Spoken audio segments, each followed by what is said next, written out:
Kalau kita kebetulan udah 2 tahun menjabat. Kalau misalnya sampai di 2000 uang kuliah tunggal saya yang diberikan oleh orang tua saya itu saya alihkan ke kegiatan itu. Jadi status mahasiswa saya waktu itu tidak aktif. Nah di organisasi sebenarnya kita tuh diajarkan bagaimana caranya terstruktur, tersistematis dan masif. Gitu. Ya karena dengan kita berorganisasi itu kita bisa melatih nih keberanian diri kita yang tadinya kita pemalu, terus gimana cara ngomong di depan umum gitu, berani bertemu dengan orang-orang banyak.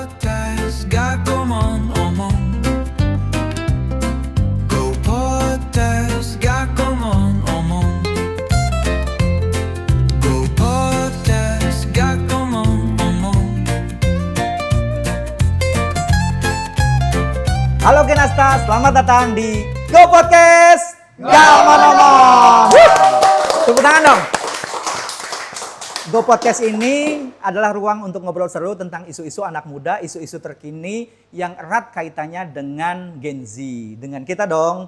Gua udah Gen Z apa belum nih? Udah culture. Sudah ya, udah culture ya. Dan kali ini di episode ini kita akan ngobrolin hal-hal seru yang ada kaitannya dengan anak muda. Yakni soal bagaimana cara berorganisasi Gen Z di era yang serba digital ini. Dan di studio Go Podcast telah hadir dua aktivis. Nih dua orang ini menyatakan diri sebagai aktivis dari UIN Jakarta. Kita sambut Ihdan dan Aziza. Apa kabar? Aziza, Ihdan. Baik, Bang. Masih sibuk berorganisasi? Alhamdulillah masih disibukkan dengan kegiatan. Sibuk kuliah apa sibuk berorganisasi? Sejauh ini sih sebenarnya kalau dari saya pribadi itu di UIN Jakarta khususnya ya. Kalau dibilang sibuk kuliah tuh nggak terlalu sibuk karena kebetulan saya sudah menyelesaikan ya, ruang akademik saya lah. Jadi pada akhirnya hari ini saya hanya disibukkan dengan kewajiban berorganisasi di UIN Jakarta. Gitu. Kalau zaman gua dulu ada istilah aktivis itu kuliahnya di organisasi gitu kan, mainnya di kuliah, di bangku kuliah gitu. Jadi dibalik. Tapi sebenarnya kalau di UIN Jakarta sendiri sebenarnya gini Mas. Kita itu dituntut untuk kemudian menyeimbangkan antara kewajiban pribadi dalam artian berorganisasi. Organisasi itu bagi saya juga salah satu hal yang membuka pandangan saya seputar kehidupan lah pada akhirnya. Tapi di sisi yang lain kita juga harus kemudian menyeimbangkan dalam artian tuh nggak boleh meninggalkan dunia akademik karena itu merupakan kewajiban kita pada orang tua pada. Iya, kewajiban basic sebagai mahasiswa begitu ya. Betul. Ihdan ini ketua BEM. Ketua UIN. BEM, UIN. Ziza wakil ketua. Wakil. Ini waktu apa namanya? Pemilihan emang sudah dipasangkan apa bagaimana? Sudah berpasangan? Belum. Ya, awalnya kita emang kenalnya di organisasi. Kenalnya di organisasi ya, begitu ya. Berarti ketika pencalonan Ihdan pilih Ihdan dan Ziza begitu. Iya. Betul. Tapi sebenarnya begini, Kak. Jadi waktu pencalonan itu kan saya ini bukan orang yang ingin kemudian menjadi seorang presiden mahasiswa. Oh, jadi tidak bercita-cita sebagai presiden. Tidak seperti itu gitu. Oh. Tapi ya ada satu kondisi politik di kampus yang mengharuskan. Udah belajar politik nih. Sedikit-sedikit juga ini. Politik praktis, belum pragmatis lah gitu. Iya. Nah jadi ada satu situasi kondisi politik yang mengharuskan saya untuk mencalonkan diri. Jadi dulu tuh sebenarnya saya orang yang individualis banget gitu. Nah saya kuliah tuh di jurusan filsafat yang memang basicnya adalah membaca buku dan ngobrol di kelas aja gitu. Jadi nggak terlalu bersentuhan dengan organisasi. Kalau Ziza memang pengen jadi aktivis apa enggak? Tidak. Pengennya jadi apa? Model apa gimana nih? Pengen jadi tour guide sih sebenarnya karena hobinya jalan-jalan. Wah, ikut dong kalau jalan-jalan. Nah, ngomong-ngomong kalian semester berapa hari ini? Semester 10. Wow, sudah 2 digit ya? Sudah 2 digit. Sudah 2 digit. Adakah alarm dari orang tua? Suruh lulus atau bagaimana? Pasti ada. Pasti ya. Dan setiap nelfon pasti ditanyain, udah kapan jadwal sidang, kapan wisuda? Kapan wisuda? Enggak ditanyain kapan nikah? Biasanya kan begitu. Kalau sudah dapat ijazah, dapat ijab sah. Jadi ijabnya ada nih gitu. Kalau siapa namanya Ihdan juga sudah? Kalau saya sendiri sebenarnya karena saya sudah melakukan sidang skripsi, jadi tinggal wisuda sebenarnya. Cuma untuk alarm kapan lulus dari orang tua sih sebenarnya udah ada warning itu. Cuma karena ada beberapa tanggung jawab yang mesti diselesaikan, jadi terhitung saya ini sebenarnya masih aktif sebagai presiden mahasiswa atau ketua BEM di UIN Jakarta. Nah, oleh karena itu sebenarnya saya menunda untuk kemudian melakukan kelulusan atau wisuda untuk menyelesaikan tanggung jawab terlebih dahulu di BEM UIN. Sampai kapan di BEM menjabat? Akhir tahun. Misalnya. Akhir tahun 2025. Akhir tahun ya? 2025. Berarti per tahun begitu pergantian kepengurusannya. Kalau kita kebetulan udah 2 tahun menjabat. Sampai di 2025. Gila, 2 periode cuy. Gila. Sombong amat. Gimana? Nah, kelebihannya apa kok sampai 2 periode? Enak nih jadi kursi ketua BEM kayaknya. Sebenarnya kalau kelebihannya sih banyak ya Kak. Jadi kayak kita itu lebih jauh untuk mengeksplor dunia-dunia baru yang belum kita ketahui gitu. Pengembangan karakter, potensi gitu dan lain sebagainya.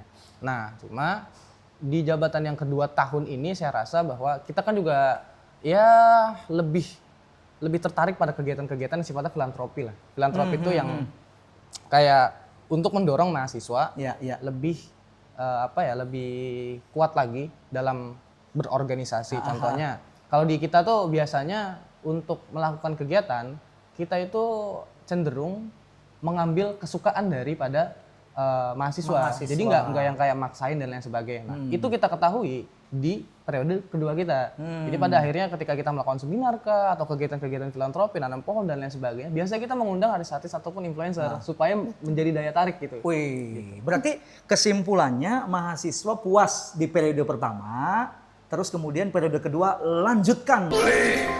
Begitu ya? Lanjutkan. Atau gimana? Betul. Jadi yang lebih fun lah kira-kira yang kayak jalan-jalan gitu. Kalian berarti tidak di demo nih, udah 2 periode gitu, nggak di demo nggak? Sejauh ini belum. Sejauh ini belum. Gak pengen di demo. Saya tidak melarang kalau untuk kemudian demonstrasi gitu. Nah, ngobrol-ngobrol soal kalian yang 2 periode menjabat sebagai pimpinan di organisasi mahasiswa. Sebenarnya apa sih suka duka berorganisasi di lingkungan mahasiswa? Iza deh mungkin pengen denger suara perempuan. Suka dukanya pasti ada ya. Dan itu balance sih menurut saya kan. Kalau misalkan sukanya ya kita ketemu banyak orang, melatih keberanian lagi sih untuk yang tadinya saya akui kalau misalkan saya sendiri ketemu banyak orang itu agak males gitu ya. Dengan di BEM ini saya harus dituntut untuk pandai berbicara di depan umum gitu kan. Dukanya ya termasuk skripsi tadi sih sebenarnya harusnya target 3,5 tahun harus sudah lulus atau 4 tahun lah maksimal kan 8 semester lah. Betul. Sekarang kok tiba-tiba udah 10 aja. 10 tahun. Jadi mahasiswa abadi gitu ya. Oh jangan dong. Karena dulu zaman saya itu ada istilah 3K. Ada kos, kampus, kantin. Itu untuk mahasiswa yang bukan bukan aktivis. Kalau untuk yang bukan aktivis juga ada lagi tadi kupu-kupu kuliah pulang begitu. Ada juga kura-kura kalau di organisasi kuliah rapat. Ada kura-kura lewat.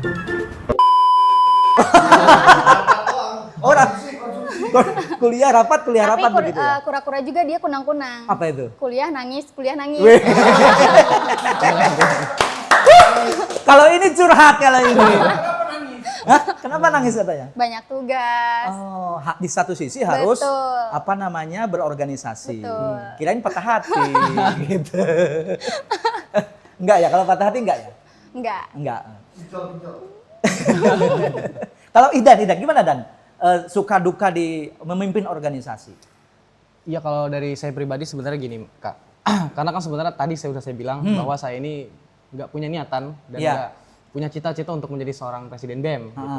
Dia pada akhirnya ketika menjadi seorang presiden BEM, jujur saya tidak memiliki tujuan, tapi saya memiliki kewajiban. Lah yang kamu paparkan visi misi ketika kamu terpilih itu apa? Itu kewajiban saya. Pada akhirnya saya harus menciptakan tujuan karena saya punya kewajiban sebagai ketua BEM dan presiden BEM seperti itu. Ya kalau misalnya kita masuk ke dalam dunia filosofi ada yang namanya deontological ethic. Apaan tuh?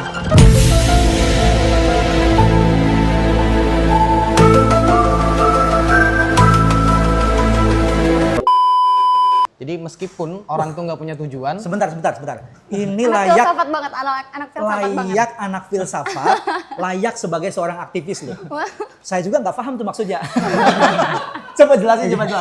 Jadi deontological ethic tuh meskipun dia nggak punya tujuan, tapi dia punya kewajiban, selagi dia bisa menyelesaikan kewajibannya, maka itu merupakan satu hal yang harus dilakukan. Jadi orang tuh bisa melakukan sesuatu tanpa ada tujuan, tapi kalau misalnya itu merupakan sebuah kewajiban, lakukan. Jadi saya ada di tahap itu. Nah, dukanya adalah bagi saya pernah menjabat di periode pertama, karena waktu itu kan ya biasa masih newbie lah organisasi. Meskipun kita juga sudah pernah berproses di dunia fakultas, kemudian HMPS, juga ada namanya UKM. Saya pernah berproses itu, tapi untuk taraf universitas yang lingkupnya lebih besar, itu tentu memiliki tantangan dan rintangan lebih besar. Nah di periode pertama saya, itu saya merelakan uang kuliah tunggal saya yang diberikan oleh orang tua saya, itu saya alihkan untuk dana awal kegiatan. Jadi tepuk tangan dulu dong. Ini baru pengorbanan sejati seorang aktivis. Bapak, Ibu, dan uangnya dipakai untuk berorganisasi ternyata. Padahal itu menyedihkan loh gitu. Oh gitu ya. Yang ini nggak usah dikat ya biar orang tuanya tahu. Oh jangan dikat kalau ini jangan dikat.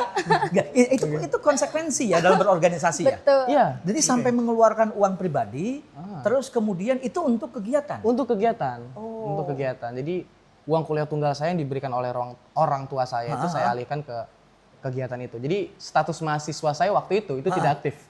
Meskipun saya aktif menjabat sebagai ketua BEM. Ketua BEM begitu. Nggak aktif karena belum bayar UKT. Karena belum bayar uang kuliah tunggal, jadi tidak aktif gitu. Sedemikian effort yang kalian lakukan, dari mulai fisik, tenaga, sampai uang begitu ya Ziza.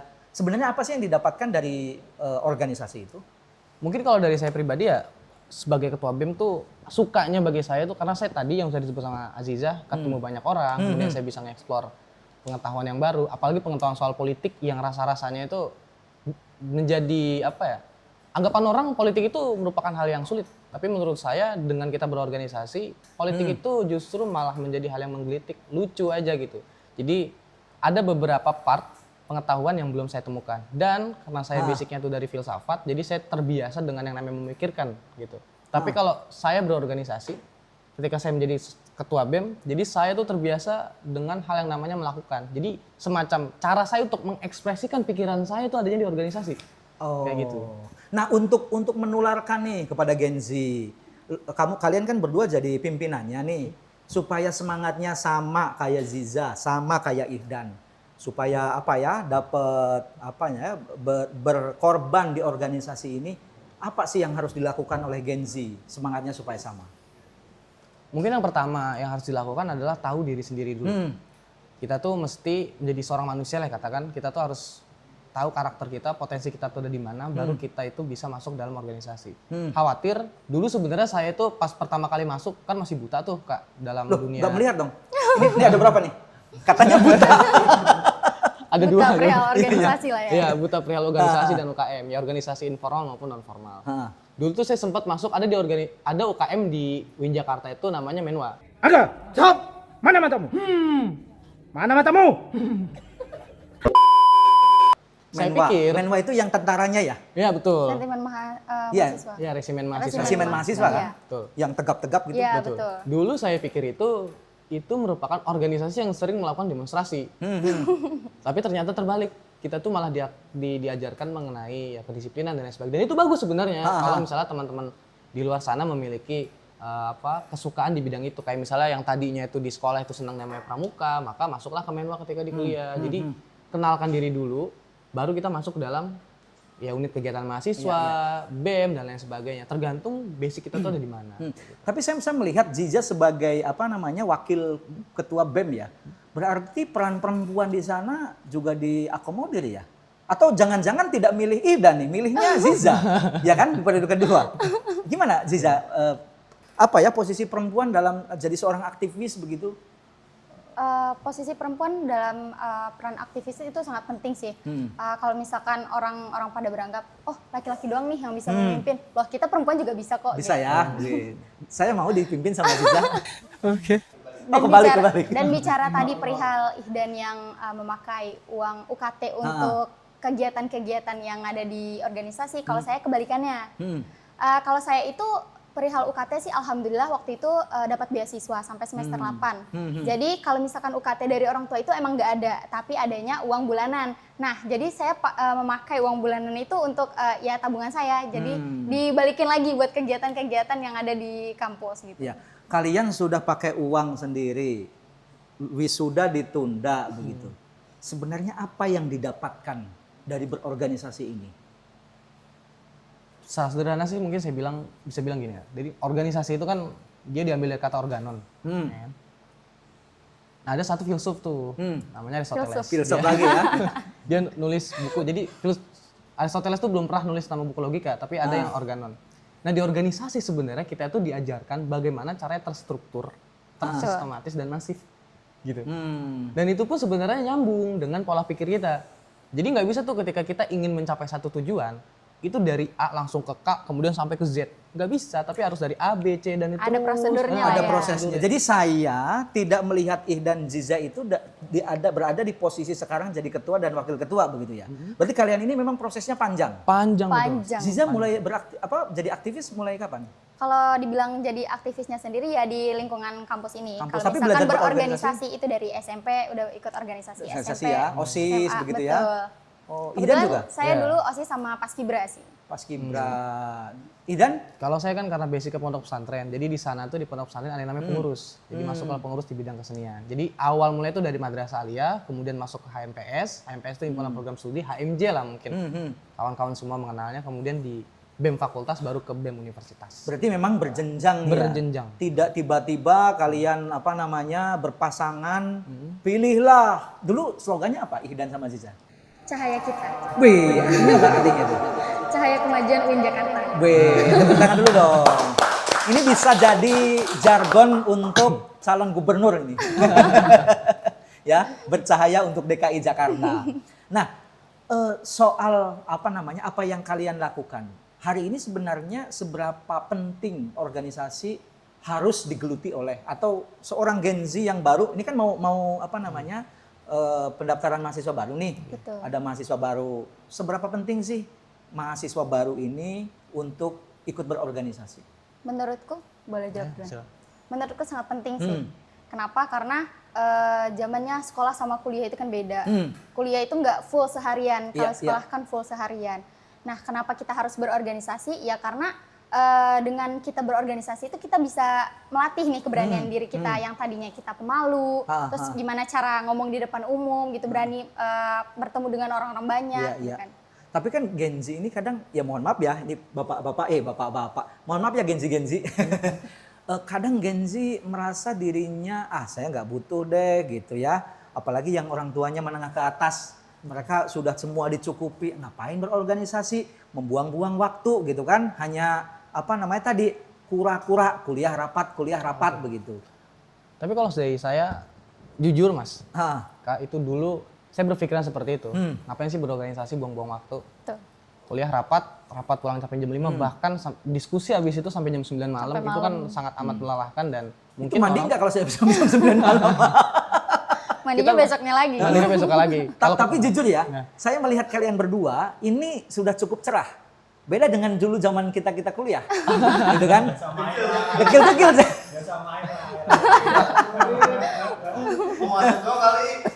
Mungkin kualitas air kali itu ya.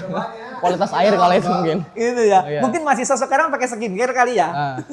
Gimana? Iya, kalau saya dulu pernah punya pandangan seperti itu, bahwa kuliah kemudian disanding dengan organisasi itu bagi saya buang-buang waktu. Tapi pada akhirnya ya tadi saya bilang bahwa saya ini tipikal orang yang pemikir, dengan berorganisasi saya bisa mengekspresikan apa yang saya pikirkan. Di samping itu kan ya mungkin ya semua kawan-kawan tuh tahu bahwa berorganisasi ya mengembangkan karakter, potensi dan lain sebagainya. Pengembangan begitu ya. Penting bagi mahasiswa untuk mengembangkan dirinya. Penting banget. Biasanya juga orang-orang yang individual, dia akan terlahir kembali ketika sudah masuk ke dalam organisasi. Kayak dia menemukan dirinya yang sebenarnya gitu. Di organisasi Betul, itu. karena kan hidup berbicara soal pencarian tuh. Jati diri lah biasanya. Anak-anak muda seperti saya ini kan. Mungkin kalau kakak saya nggak tahu nih, masih muda apa? Udah Saya tua masih kan? muda. Masih muda. Lagi sibuk-sibuk mencari jati diri lah Mencari gitu. jati diri begitu ya. Dengan berorganisasi kita bisa mempercepat siklus itu gitu. Oh. Kayak misal fashion kita di mana sih? Iya. Gitu. Iya. Ya dengan adanya media sosial, tempat beraktualisasi. Kan dari sisi prinsip ada hal yang sama nih.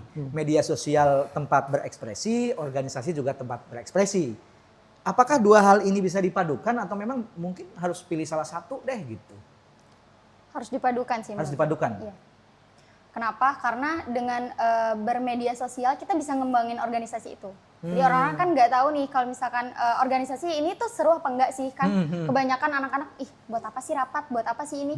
Dan kita membagikan keseruan-keseruan kita di organisasi, nggak cuman rapat doang loh isinya organisasi itu, nggak cuman harus diskusi doang loh, ada loh seru-serunya gitu. Contoh, Pak pengen tahu nih, zaman kita dulu seru-seruannya hanya gitar-gitaran aja, nggak tahu anak sekarang. Apa keseruan organisasi?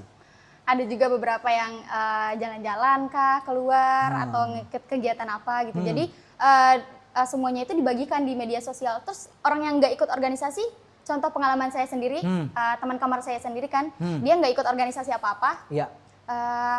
Pas ngelihat, kayaknya seru ya kak, kayaknya seru ya, boleh gabung nggak ya kira-kira? Ini gimana? Jadi rasa ingin tahunya tuh banyak gitu terkait organisasi tersebut yang tadinya pandangannya organisasi itu membosankan gitu kan.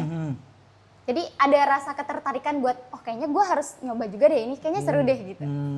Iya, meskipun ada dua sudut pandang bahwa ada organisasi dan tadi influencer atau menjadi seorang konten kreator, itu merupakan satu hal yang positif menjadi seorang konten kreator. Akan tetapi ketika kita ingin berbicara mengenai dampak, dampak ketika kita menjadi seorang konten kreator mungkin akan lebih luas dan akan lebih masif lagi ketika kita berorganisasi. Kalau ditopang dengan organisasi. Betul. Sehingga akan berkembang begitu ya. Betul. Jadi tidak melulu misalnya, karena sekarang konten kreator lagi in. Gitu kan. Dia yang jadi konten kreator mungkin garing juga kalau tidak dengan berorganisasi begitu. Iya, dan di UIN Jakarta pun sebenarnya juga ada, atau di kampus-kampus lain sebenarnya sih Kak, ada ya UKM, unit kegiatan mahasiswa yang memang bergerak di bidang itu, konten kreator kah, fotografer kah, dan lain. Jadi sekaligus menyalurkan hobi dan menjadi bakat aja. Bakat lah ya. Bakat. Kalian asik di organisasi itu, ada nggak yang merasakan cinlok gitu di organisasi? Mungkin saking betahnya gitu ya. Hah? Masa mereka cinlok? Enggak kan? Kamera mana kamera? Coba klarifikasi cinlok apa enggak nih? Jangan dulu lah. Oh jangan dulu ya. Oke, tapi pernah nggak cinlok waktu SMP, SMA gitu di organisasi? Belum sih. Belum ya? Iya. Nah ini mau nggak? Kalau mau sekarang mau saya jodohin. Kalau saya sih sebenarnya belum pernah menemukan hal itu. Tapi kalau misalnya terjadi di teman-teman saya sih ada itu terjadi. Nah, terkait dengan tadi soal era digital, soal medsos. Sebenarnya sejauh mana cara berekspresi, berorganisasi itu melalui media diungkapkan? Menurut Saya pribadi cara untuk kemudian bermedia sosial dengan baik ya tentu saja dengan memperhatikan undang-undang yang ada. Karena ya kita sebagai manusia dan warga negara yang baik harusnya menaati peraturan yang ada. Maka ketika kita ingin membuat atau memproduksi sebuah konten seharusnya dan seyogyanya sih sebenarnya memperhatikan peraturan yang sudah dibuat oleh pemerintah. Jadi jangan sampai media sosial ini digunakan untuk ya ujaran kebencian, kemudian dengan hal-hal negatif yang lainnya. Yang hoak-hoak itu ya? Ya betul. Jadi sebarkanlah hal-hal yang positif. Karena kemajuan teknologi juga hal yang positif dong. Dan kita juga nggak bisa mendorong kemajuan itu gitu. Jadi gunakanlah itu secerdas mungkin. Memang jadi mahasiswa ya begini sebenarnya. Model mahasiswa yang benar-benar jadi aktivis ini tidak salah nih kita ngundang dua sosok presiden dan ketua dan wakil ketua BEM dari UIN ini begitu ya.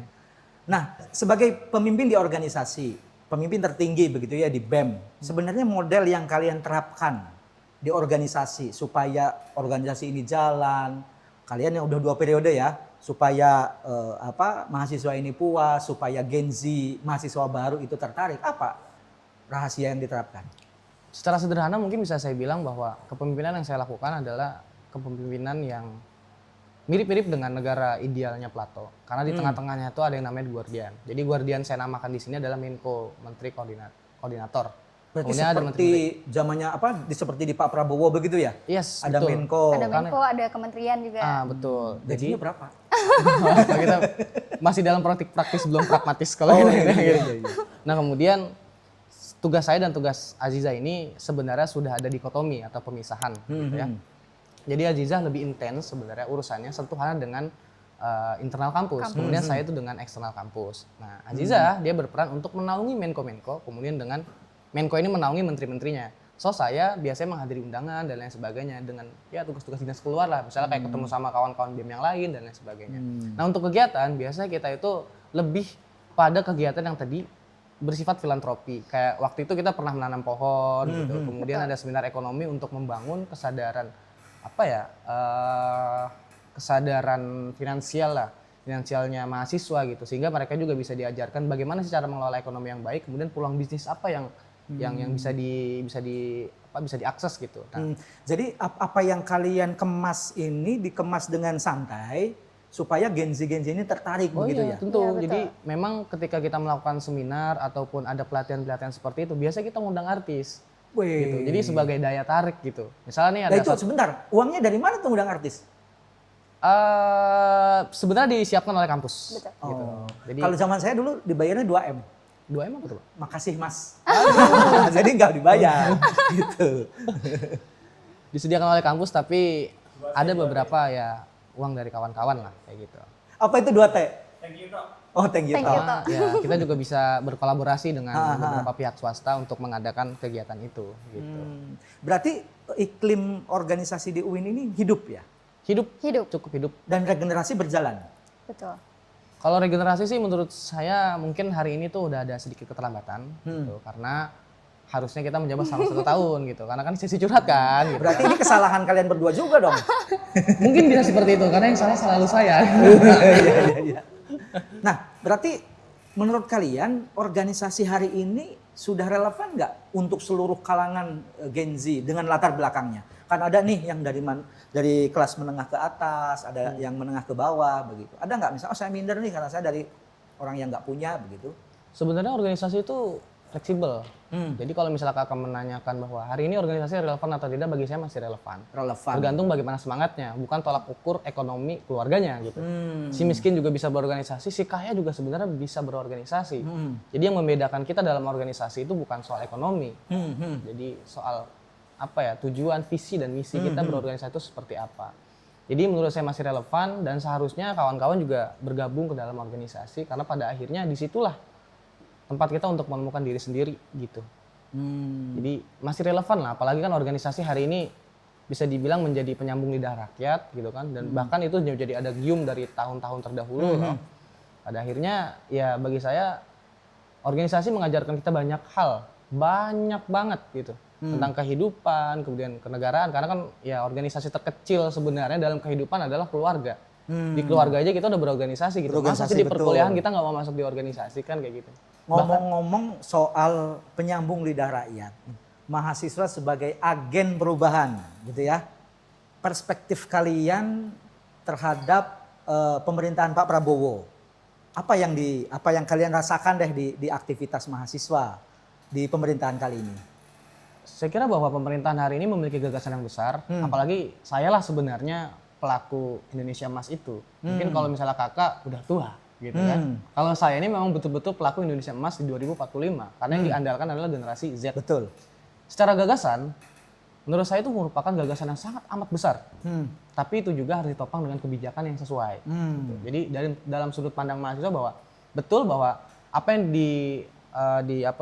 diluncurkan atau apa yang difikirkan oleh pemerintah hari ini merupakan solusi atas keresahan, kemudian ya keriuhan yang ada di Indonesia ini, tapi itu akan jauh lebih baik ketika ditopang dengan kebijakan-kebijakan yang sesuai dengan gagasan itu. Seperti itu. Nah, kalau kalian dikasih kesempatan, kalau ketemu Pak Prabowo kan agak susah nih, gitu kan? Kalian ngomong di media sosial ini, di podcast ini, sampaikan harapan kepada Pak Prabowo terkait dengan dunia mahasiswa. Bisa langsung ke kamera? Oke, mungkin saya kira kalau misalnya Pak Prabowo nonton ini, gitu, ada sedikit harapan yang sebenarnya saya tanamkan, merupakan dalam aspek pendidikan. Karena bagi saya pendidikan adalah satu hal yang menopang bangsa ini untuk menuju kemajuan, gitu. Jadi yang saya kira dibutuhkan oleh kawan-kawan mahasiswa adalah roadmap daripada negara ini, khususnya bagi anak muda untuk mencapai di Indonesia Emas 2045 itu. Karena biar bagaimanapun roadmap ini memang menjadi inti atau substansi dasar atau kendaraan, bahkan kendaraan modal utama kita untuk sampai di 2045. Bahkan meskipun nanti itu terjadi pergantian presiden, kalau misalnya Indonesia ini memiliki roadmap untuk menuju 2045, maka kita tidak akan kehilangan arah. Tepuk tangan dulu dong. Berarti Ziza dan Ihdan ini memang benar-benar siap untuk menyongsong 2045 generasi emas. Betul. Harus siap, begitu ya. Dan kalian harus ngajak dong Gen Z yang ada di luaran sana untuk bergabung di organisasi supaya mereka siap dengan skillnya masing-masing, begitu ya. Jadi nanti mengisi di 2045 ini benar-benar kita jadi generasi unggul, generasi hebat yang bisa membanggakan Indonesia. Betul. Gitu kan? Ya, betul. Tepuk tangan dulu dong. Harus kayak gitu, harus. Ini apa namanya, penonton bayaran sudah dikasih makan siang juga tidak semangat ini. Bukan gitu makanan gratis, Pak. Gimana? Kan makan udah gratis. Udah gratis ya? Udah gratis, oh iya, sekarang. untuk mahasiswa itu ada nggak MBG, makanan bergizi gratis? Belum, Pak, belum masuk. Belum ada. Kalau ada makanan bergizi gratis mau nggak nih dari pemerintah? Untuk anak kos. Boleh ya kali ya. Cocok sekali berarti begitu ya. MBG begitu ya. MBG, makanan bergizi gratis. Makanan bergizi gratis begitu. Nah, dari apa yang kalian tadi ceritakan, saya sih sangat optimis kalian bisa menginspirasi mahasiswa-mahasiswa yang ada di UIN Jakarta. Dan mudah-mudahan setelah tayangnya podcast ini, apa yang kalian sampaikan tadi, pengalamannya juga bisa menginspirasi Gen Z yang ada di luaran sana. Ya, tepuk tangan dulu dong buat dua generasi kita. Dan ini ada oleh-oleh. Terima kasih. Ada oleh-oleh dari Go Podcast. Ini bisa di zoom dong hasil karya kita. Nah, ini gambarnya Ziza, bener nggak nih Ziza? Wah, lucu banget. Lucu banget begitu ya. Tunjukin dong. Nah. Oke, ya tepuk tangan buat Aziza dan Ihdan. Dan Genasta, jangan lupa simak terus Go Podcast di setiap episodenya, karena kalian wajib menyimak tayangan-tayangan ini yang menginspirasi kalian untuk masa depan yang lebih cerah. Dan jangan lupa kita bareng-bareng like, comment, dan subscribe YouTube kami di Go Podcast. Dan tetap simak Go Podcast. Ya Om. Sampai jumpa.